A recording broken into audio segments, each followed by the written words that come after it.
بتلے میں تو کاہل آدمی ہوں، سست آدمی ہوں، میں تو اتنا کام ہی نہیں کرتا، تو یہ خواب تو نے جو دیکھا ہے نا پھر سے دیکھنا۔ تو ابو بکر صدیق فرمانے لگے عاجزی نہ کر، انکساری نہ کر، تو جو کہہ رہا ہے ٹھیک کہہ رہا ہے، لیکن مجھے سن کے شکر بھی ہوا ہے اور افسوس بھی ہوا ہے۔ افسوس اس بات کا کہ تیرے جیسا بتلے عظیم چلا جائے گا، اور شکر اس بات کا کہ رب تجھے زندگی بھی اعزاز والی دے گا، اور شہادت کی موت دے کے اللہ تجھے موت بھی عزت والی عطا فرمائے گا۔ اللہ موت بھی تجھے عزت والی دے گا، تجھے کاہلوں جیسی موت اللہ۔ حضرت فاروق اعظم رضی اللہ، او بھائی یہاں تو اس زمانے کا سب سے بڑا مسئلہ پروٹوکول ہے۔ لوگوں پتہ ہوتا ہے کامل پیر ہے، کامل مرشد ہے، لوگ نہیں جاتے۔ میں کسی کا مرید ہو جاؤں، میرا پروٹوکول کدھر گیا؟ پتہ ہوتا ہے یہ کامل استاد ہے، میں اس کے پاس بیٹھوں گا تو میری تربیت کرے گا، لیکن لوگ شاگرد نہیں بنتے۔ میں کدھر گئی؟ یہ پروٹوکول کی مصیبت ہے نا، اس نے بڑے بڑے لوگ زیرو کر دیے، بڑے بڑے لوگ۔ اور یہ مت سمجھے کہ آپ کا وزیر اعظم پروٹوکول لیتا ہے یا آپ کا صدر پروٹوکول، وزراء، ایسی کوئی بات نہیں۔ ہم چھوٹے طبقے سے لے کر بڑے سارے پروٹوکول کے قائل ہیں۔ ہمارا تو داماد بھی کہتا ہے کہ مجھے پوچھا نہیں میں تمہارے گھر کیوں آؤں۔ ہمارا تو بھائی ہر شخص اعلان کرتا ہے پروٹوکول کا، فلانے نے عزت نہیں دی تو واپس آ جاؤ، فلانے نے سلوٹ نہیں کیا تو واپس آ جاؤ۔ لوگ جہاں سلوٹ کرنا چاہیے وہاں بھی سلوٹ کرانے کے قائل ہیں۔ پر حضرت عمر رضی اللہ تعالی، حضرت عمر کی سادگی اور پھر جناب عمر کی عاجزی، جب انسان اپنے اوپر سوار کر لیتا ہے نا، سوار کر لیتا ہے، میں بدکار پرانا خادم، کسے در ملی نٹ ہوئی، تے واصف یار نے نظر جو کیتی تے واصف ہی۔ میں اکثر سوچتا ہوں حضور نے جہاں بھی کہا نا، فرمایا میرے بعد نبی ہوتے تو خطاب کے بیٹے عمر ہوتے۔ حضور نے فرمایا عمر جس رستے سے جاتا ہے شیطان وہ رستہ بدل جاتا ہے۔ نبی پاک صلی اللہ علیہ وسلم نے فرمایا میرا عمر وہ ہے کہ اس کی زبان پر حق جاری ہے۔ حضور علیہ السلام نے فرمایا 950 سال حضرت جبریل میرے عمر کی شان بیان کریں تو ان کی عظمت ختم نہیں ہوتی۔ 950 سال جبریل عظمت بیان کرے تو ختم نہیں ہوتی۔ یہ بات ہے حضرت عمر کی، اور فرمایا عمر ابو بکر کی نیکیوں میں سے ایک نیکی ہے، یہ شان ہے اب عمر فاروق رضی اللہ تعالیٰ عنہ کی۔ حضور نے فرمایا میرے بعد نبی ہوتے تو عمر ہوتے، جس گلی سے عمر آئے شیطان رستہ بدل جائے۔ میرے عمر فاروق کی شان 950 سال بیان ہو تو ختم نہ ہو۔ عمر کی زبان پر اللہ حق بیان کرتا ہے، جو عمر کہتا ہے وہی رب کر دیتا ہے۔ حضور ساری زندگی فضیلتیں بیان کرتے رہے، عمر جواب میں کیا کہتے ہیں؟ کوئی بتائے نا کہ یہ والی حدیثیں کبھی عمر نے بھی روایت کی ہوں کہ حضور نے میرے بارے میں یہ کہا ہے۔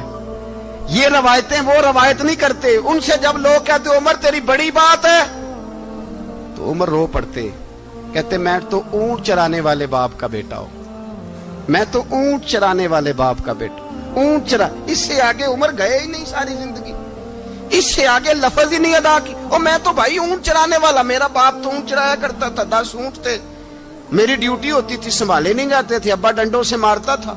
ساری زندگی عمر حج کرنے گئے، ایک خشک تنا کھجور کا عمر فاروق رضی اللہ تعالیٰ عنہ نے اس کو اپنے کلاوے میں لیا، رونے لگے۔ لوگوں نے کہا عمر کیا ہوا؟ فرمانے لگے یہاں میں اونٹ چرایا کرتا تھا، یہاں میں اونٹ چراتا تھا، 10 اونٹ سنبھالے نہیں جاتے تھے۔ دیکھو رسول اللہ کی شان، آج ساری امت چلانے کا طریقہ عطا فرما دیا ہے، ساری نظریے سے پیار۔ یار پیسہ کس کو برا لگتا ہے؟ آپ جس آدمی کی 50 کروڑ کی پراپرٹی ہے اس کو پوچھیں سب سے غریب، آپ کو وہی نظر آئے گا، وہ کہے گا میں ٹائٹ ہوں۔ حالات بڑے، میں کئی باری پوچھے انہوں نے، میں کہتا ترجمہ بھی 10 چھڑوں کی، ہمیں تو سمجھ نہیں آتی، اور ٹائٹ حالات کون سے ہوتے ہیں جی؟ جس آدمی کا کروڑوں میں کاروبار ہے نا، اس کو آپ چھیڑے وہ رونے لگ جائے گا، رونے۔ تو کئی میں نے ایسے دیکھے ہیں کرائے کا مکان ہے، ان سے پوچھے صاحب کیا حال ہے، تو کہتے ہیں جتنی اللہ نے شان والی زندگی ہمیں عطا کی ہے کسی کو نہیں دی ہوئی۔ اس کا مطلب ہے خوشی بھی یہی ہے اور غم بھی یہی ہے، اندر سے خوشی ہے، اندر سے ہی۔ تو نے اگر راضی رہنا ہے تو ادھر سے رہنا ہے، ناراض رہنا ہے تو بس اپنے آپ کو خوش رکھے گا تو ہو جائے گا۔ سارے صحابہ مل کے آئے، کہنے لگے عمر فاروق سے کہنا ہے نبی پاک کے زمانے میں تو ظاہراً غربت تھی، ابو بکر کے دور میں بھی غربت تھی، اب تو بڑا مال ہے، عمر سے سفارش کرو کہ عمر نیا کرتا پہنا کرے۔ ملکوں کے سفیر آتے ہیں، عمر وہی پھٹی پرانی چادر اوڑھ کے اور وہی کئی جگہ پہ پیوند لگے سوٹ پہن کے سفیروں کے سامنے بیٹھ جاتا ہے۔ عمر کو مشورہ دو، طے ہو گئی بات۔ سب نے جب مشورہ دے لیا تو سارے کہنے لگے یہ بتاؤ شیر کی مونچھ کو ہاتھ کون لگائے گا؟ کہنا کس نے ہے؟ بندہ بھی تو ڈھونڈو نا۔ نے کہا جناب میرا یہ خیال ہے کہ مولا علی شیر خدا کہیں گے، کیونکہ جس شخص کی عمر کو سب سے زیادہ حیا کرتے دیکھا وہ شیر خدا مولا علی ہے رضی اللہ تعالی علی کہیں گے، اس لیے کہ جناب علی تو کئی دفعہ جب گفتگو کرتے تھے تو حضرت عمر چپ کر جاتے تھے اور فرماتے تھے علی نہ ہوتا تو میں ہلاک ہو جاتا، تو کہا علی سے کہو۔ جناب علی شیر خدا کو بلایا، کس کام کے لیے؟ جی اللہ اکبر۔ یہ ذرا آپ نے اس دور پہ اس بات کو ذرا لاکا جناب ان سے کہیں کہ زیادہ نہیں، ایک کرتا نیا پہن لے، سفیر آتے ہیں وزیر آتے ہیں تو ایک کرتا نیا پہن لے۔ حضرت علی کو بلایا، آپ فرمانے لگے کوئی اور بات ہوتی تو میں کہہ دیتا، یہ والی میں نہیں کہہ سکتا، کوئی اور ہوتی تو میں عمر کو کئی دفعہ کہہ دیتا ہوں، جلال میں بھی تو سن، یہ والی میں نہیں کہہ سکتا، میں تمہیں ایک مشورہ دیتا ہوں۔ کہا وہ کیا؟ کہنے لگے سیدہ عائشہ صدیقہ سے کہو، وہ مومنوں کی ماں ہیں، عمر ٹالے گا نہیں۔ اماں جی سے جا کے کہا اماں جی نیا کرتا عمر سے کہیں پہن لیں، وزیر آتے ہیں بڑے بڑے لوگ تو چلو کوئی عرض نہیں۔ اماں جی نے کہا اچھا کوئی بات نہیں میں بلا لیتی ہوں۔ جناب عائشہ نے پیغام بھیجا، جب خادم نے کہا نا مصطفیٰ کے گھر سے پیغام آیا ہے تو 20 لوگ بیٹھے تھے، عمر کانپتے ہوئے اٹھے، کانپتے دوڑے۔ حضرت عائشہ پردے میں تھی تو فرماتی ہیں عمر اتحیات کی حالت میں بیٹھ گئے۔ کہا اماں جی دیر تو نہیں ہو گئی مجھے آنے میں؟ کہا نہیں ٹائم پہ آ گئے ہو، کس لیے بلایا تھا؟ کہا عمر دیکھو غربت کے معاملات اور ہوتے ہیں، جب اللہ آسانی دے تو کوئی چیز استعمال کرنا حرام نہیں ہوتی، اگر حرام ہے تو بتاؤ۔ کہا نہیں اماں جی حلال ہی ہے۔ تو فرمایا پھر اتنے سفیر آتے ہیں مشیر آتے ہیں، اب تو مال غنیمت بڑا آتا ہے، ڈھیر لگ جاتے ہیں مسجد میں، تو چل ایک نیا کرتا تم بھی پہن لیا کرو، اور آپ نیا کرتا پہنو گے تو دھاک بیٹھے گی غیروں پر، تو صحابہ کا مشورہ ہے کہ آپ نیا لباس پہنے۔ اماں جی کہتی ہے میں نے حکم دیا تو عمر چپ کر گئے، گردن جھک گئی۔ تھوڑی دیر کے بعد سیدنا عمر فاروق نے سر اٹھایا تو داڑھی پہ آنسو گر رہے تھے، رو پڑے، کہنے لگے پاک محبوب کی پاک بیوی جیسے حکم کرتی ہو میں حاضر ہوں، پر مجھے وہ والا لباس پہنانا جو میرے مصطفیٰ نے پسند فرمایا ہے، اگر یہ رنگ رسول پاک کا ہے تو میں حاضر ہوں، اور اگر نبی پاک کا نہیں تو پھر جیسے آپ حکم کریں۔ جناب عائشہ کہتے ہیں عمر روئے تو میں زیادہ روئی، میرا پلو بھیگ گیا آنسوؤں سے۔ میں نے کہا عمر آپ جائیے۔ عمر یوں نکلے تو جو صحابہ کھڑے تھے وہ کونے میں تھے، سارے آ گئے۔ کہا اماں جی کیا بناؤ؟ فرمایا بھائی تم سب جو باتیں کہتے ہو وہ اپنی جگہ ٹھیک ہیں، پر عمر جو بات کرتا ہے وہ سب سے زیادہ ٹھیک ہے۔ عمر جس پہلو پر بات کرتا ہے وہ یار ایسی عاجزی، ایسا رنگ، ایسا انداز، ایسا طرز حیات، ایسی زندگی، اولاد کے معاملے میں لوگ بزدل ہو جاتے ہیں، بزدل، پر حضرت عمر کا بیٹا مصر گیا، وہاں سے کمائی کر کے لایا، تجارت کرنے گیا، لاکھوں کا مال۔ کون سا باپ ہے دنیا میں جس کا بیٹا باہر سے پیسے لے کے آئے تو ابا تفصیل پوچھے کہ بیٹا کہاں سے کمائے، کہاں سے لایا، کتنے ملے، کیوں آئے؟ کون سا باپ تفصیل پوچھتا ہے؟ ابا تو کہتا ہے لا صحیح، اور تعریفیں کرتا ہے میرا بیٹا بڑی کمائی کرتا ہے۔ کبھی پوچھا ہے اس سے کہ ڈیوٹی صحیح دیتا ہے کہ نہیں؟ کبھی پوچھا ہے کہ تو ایمانداری کی روزی لاتا ہے کہ حرام کی کماتا ہے؟ یہ باپ کی ذمہ داری ہے، یہ اماں کی ذمہ داری ہے۔ پھر کہتا ہے بیماری کیسے آ گئی، پریشانی کیسے آ گئی؟ تو نے کبھی سوال کیا اپنی اولاد سے؟ حضرت عمر فاروق رضی اللہ تعالیٰ عنہ کا بیٹا مصر سے پیسے کما کے لایا تو جناب عمر نے بلایا، فرمایا بیٹے اتنی تو تیرے پاس راس ہی نہیں تھی، تھوڑے سے تو پیسے لے کے گیا تھا، اتنی کمائی کیسے ہو گئی؟ اتنے تو پیسے نہیں تھے صاحب، کہاں سے کمائی لائے؟ اس نے کہا ابا جی وہ جو میرے چچا ہے نا مصر کے گورنر، آپ کے دوست، انہوں نے میری مدد کی ہے. فرمایا جتنے لوگ گئے تھے سب کی ہے مدد اس نے؟ کہا نہیں صرف میری کی. فرمایا تیری کیوں کی؟ تیری کیوں کی؟ کہا حضور آپ کے دوست ہیں. فرمایا چپ کر حضور انہوں نے مجھے اتنے پیسے دیے, میں نے کاروبار میں ڈالے تو نفع آیا تو میں ان کی رقم دے کے. فرمایا خاموش ہو جا, باقی جتنے لوگ گئے تھے سب کی مدد کی اس نے؟ کہا نہیں حضور صرف میری کی. فرمایا اس نے تیری مدد نہیں کی, اس نے خلیفہ کے بیٹے کی مدد کی, اس لیے کہ وہ خلیفہ کو اپنے حق میں نرم کر سکے. فرمایا آدھا مال تیرا ہے, آدھا مال غنیمت کا ہے, مال خزانہ کا ہے, مسلمانوں کا ہے, اس لیے کہ تو جو وہاں سے مال کما کے لایا ہے وہ اپنے باپ کے خلیفہ ہونے کی وجہ سے کما کے لایا ہے, لہذا رکھ ادھر. یہاں کہتے ہیں کدھر سے آیا, کیسے آیا, کون سا حساب دیں, کیا کریں؟ او بھائی حضرت عمر رضی اللہ تعالیٰ عنہ کا اپنی اولاد کے بارے میں یہ رنگ ہے. ایک جنگ سے نا خوشبو آئی, خوشبو بڑی مہنگی ہوتی تھی, عرب میں خوشبو آج بھی بڑی مہنگی ہے, وہ زیادہ استعمال کرتے ہیں. میری باتوں کی سمجھ آ رہی ہے میرے بھائی؟ بڑی مہنگی خوشبو تھی. جب وہ خوشبو آئی تو حضرت عمر نے کہا, گھر میں پہلے پہنچی حضرت عمر کے, چونکہ زیادہ عورتیں استعمال کرتی تھی گھر کے اندر خوشبو, مرد بھی لگاتے تھے. حضرت عمر نے اپنی بیوی سے کہا, آپ کی زوجہ تو تھی وہ بڑی خوشبو کو پسند کرتی تھی. حضرت عمر نے اپنی زوجہ سے کہا کہ خوشبو لاؤ, میں نے ایک عورت کی ڈیوٹی لگائی ہے, وہ خوشبو تول کے نا تو حصہ برابر صحابہ میں بانٹ دے گی.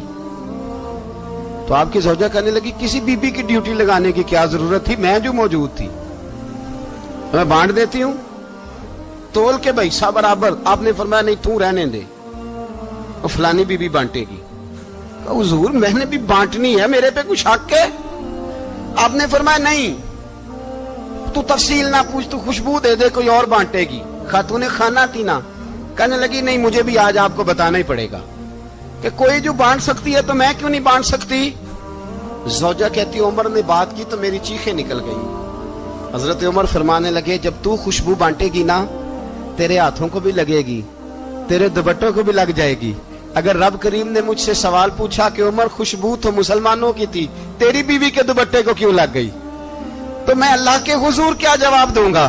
اگر اللہ نے یہ سوال کیا کہ تیری بیوی نے کیوں لگائی, وہ تو حصہ تھا مسلمانوں کا, تو نے تیری بیوی نے کیوں لگائی؟ تو فرمایا میں نہیں چاہتا کہ اللہ کے حضور مجھے اور تجھے باز پرس ہو, لہذا کسی اور کو بانٹنے دے.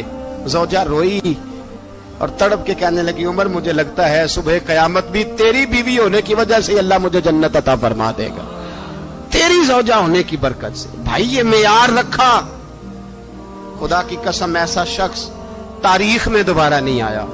اتنا بڑا آدمی, اتنا بڑا شخص, اتنا بڑا آدمی, اور پھر رنگ یہ ہے کہ عمر 22 لاکھ مربع میل کا حکمران, 22 لاکھ, اور کھجور کے درخت کے نیچے مٹی کا ڈھیلا لے کے سو گئے ہیں, پرواہ کوئی نہیں, کوئی مسئلہ ہی نہیں.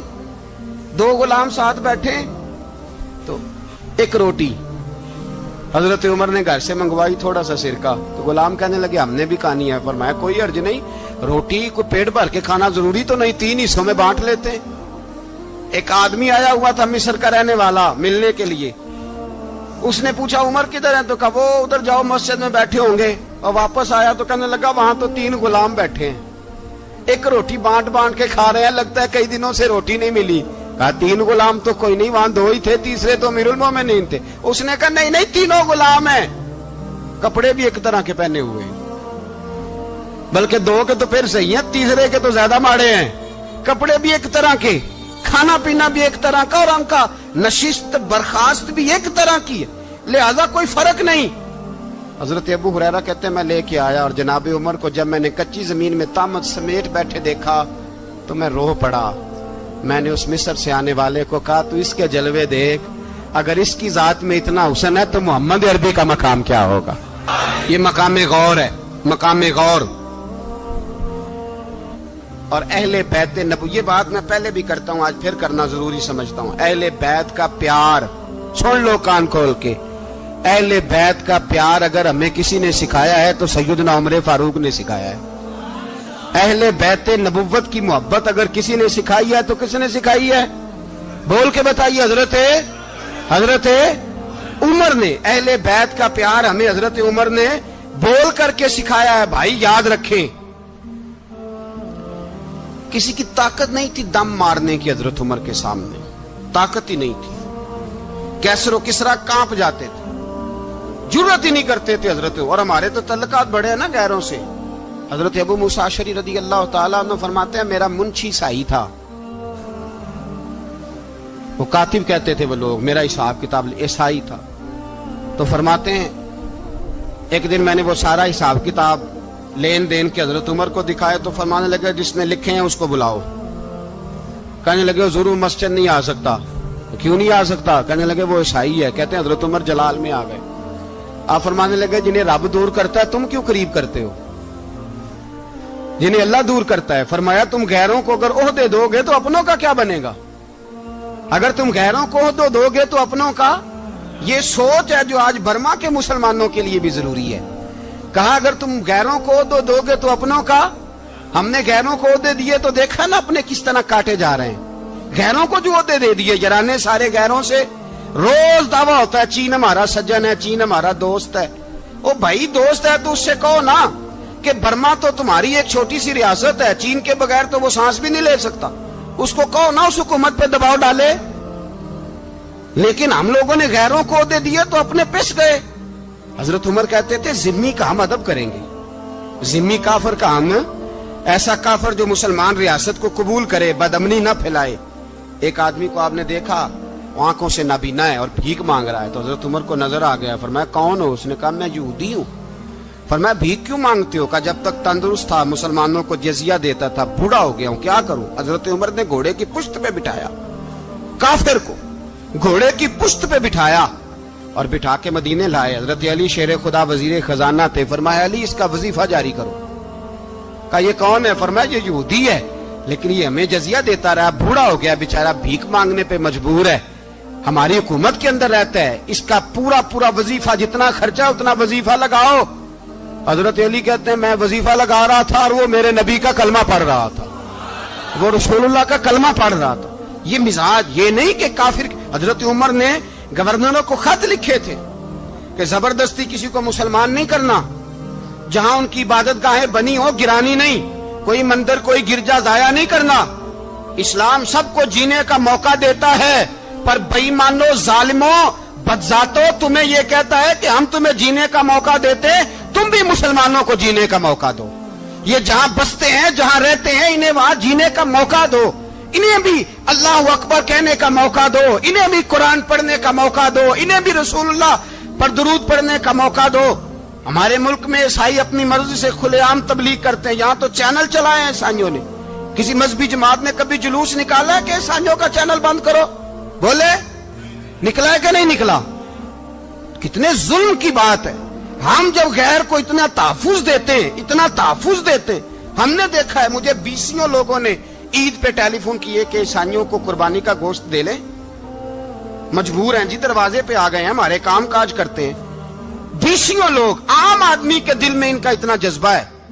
وہ مسائل کا بیان کرنا ایک علیحدہ بات، لیکن ہمارے دل کافر کے حق میں بھی نرم ہو جاتے ہیں.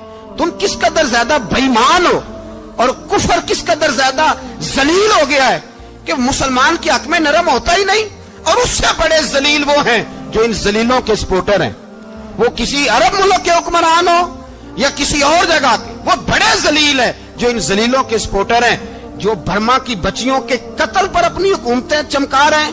انہیں شرم نہیں آتی. اس قدر مسلمان تڑپا ہے لیکن ان بے غیرتوں کو ذرا ہوش نہیں آئی. اور یہ ان کے کماش، ان کے دلال جو ہر جگہ ان کی سپورٹ کر کے اپنی حکومتیں قائم کرتے ہیں، بے ایمانوں کو پتہ نہیں کہ کب ان پر اللہ کا عذاب اترے گا اور کس طرح ان کے پرخشے اڑیں گے. تمہیں اپنی ذلت اور رسوائی نظر نہیں آ رہی کہ زمین کس طرح تمہارے لیے تنگ ہو گئی ہے؟ اس سے زیادہ اور تمہاری رسوائی کیا ہوگی؟ ڈرو اللہ سے. اور یہ تو دنیا کا عذاب ہے. ان بطش ربک لشدید. میرا رب کہتا ہے قیامت تو قائم ہونے دے. اتنا سخت تیرے رب کی پکڑ ہے اتنی کسی دوسرے کی ہو سکتی؟ یاد رکھیں اور تھوڑا احتیاط کریں. ہم سب لوگ بھی، جو ہم لوگ آدھی زبان بول کے بھی ان کی سپورٹ کرتے، اب شرم آنی چاہیے ہمیں ان حکومتوں کی سپورٹ کرتے جو مسلمانوں کی لاشوں کے اوپر حکومتیں قائم کرتے ہیں. شرم آنی چاہیے. بہرحال